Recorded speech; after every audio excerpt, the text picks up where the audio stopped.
Okay, next up we're going to spray some white. Now I know a few of you had some troubles spraying white. Mr. Rabbit in Dubai and Mr. Buckles in the UK have contacted me saying they've got problems spraying white. Basically, Tamiya flat white, a bit like a magic trick this, nothing in the airbrush. Then all we do is give it a good shake, and we're going to go onto neat plastic. It hasn't been primed or anything else like that. Now a lot of people have many troubles with coats of paint and other bits and pieces. We'll just give the air compressor a bit of air. All we're going to do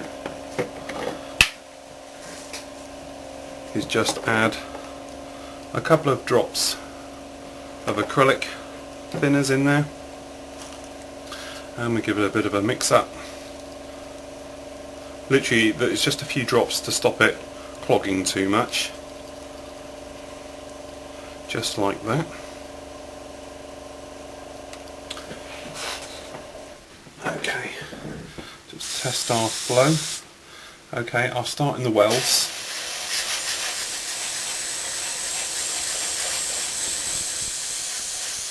In these areas here.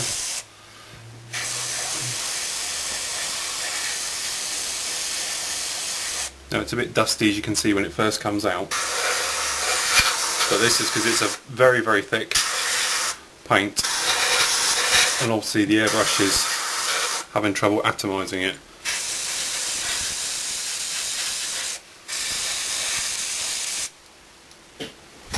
Now for the purpose of the test I'll just do a few more areas, but as you can see it covers it in one coat with no problem.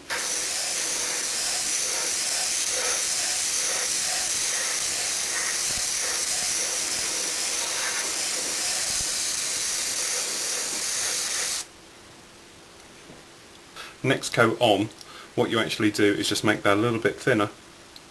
Just add a little bit more acrylic thinners to make it some more like 50-50. Mix it very well, blow through the excess, and then carry on and just do the entire rest of it, and that's it, job done. Easy white. Okay, so that's the white work done. Now you could add more thinners to this, make it to about 50-50, give it another coat of white all over, and that will give you a nice gloss finish.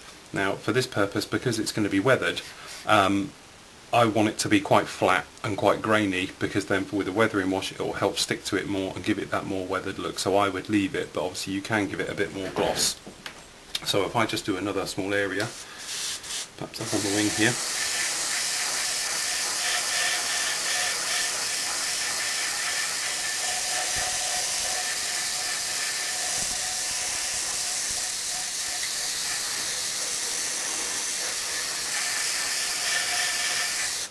But there you go, you don't need multiple coats, you don't need to be going down with giant cans of spray doing it. You can do it, you just have to make sure your air pressure is high on your compressor. You know, at the moment we're running at 25 psi. You know, sometimes I'll take it up a little bit higher, but it's working okay today because it's not a particularly warm day. But on a warm day you might need your pressure a little bit higher. If it's getting too dusty and really gritty surface, what's actually happening, from the time it takes the end of your airbrush to the plastic, it's dry. So it's actually hitting and drying, and you're going to end up with like sandpaper.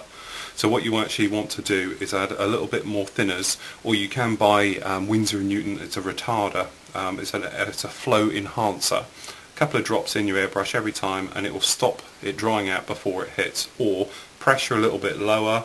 If you're using a double action airbrush, obviously you can just sort your airflow out as you go, but then just move in a little bit closer into it. Right, okay, for this one we've got to do the air intakes, although I haven't yet decided if it's going to have covers, which I think it is, but just in case. So you would do that, any areas that need painting white, and then obviously the other thing at the same time, on this one we've got various parts still on the sprue which need to be sprayed white, so we'll just do those.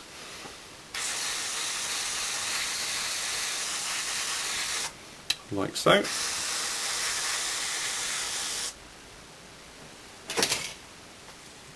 And then you'll work all the way around for your areas that are going to be white. Obviously on here it's the undercarriage, and away you go.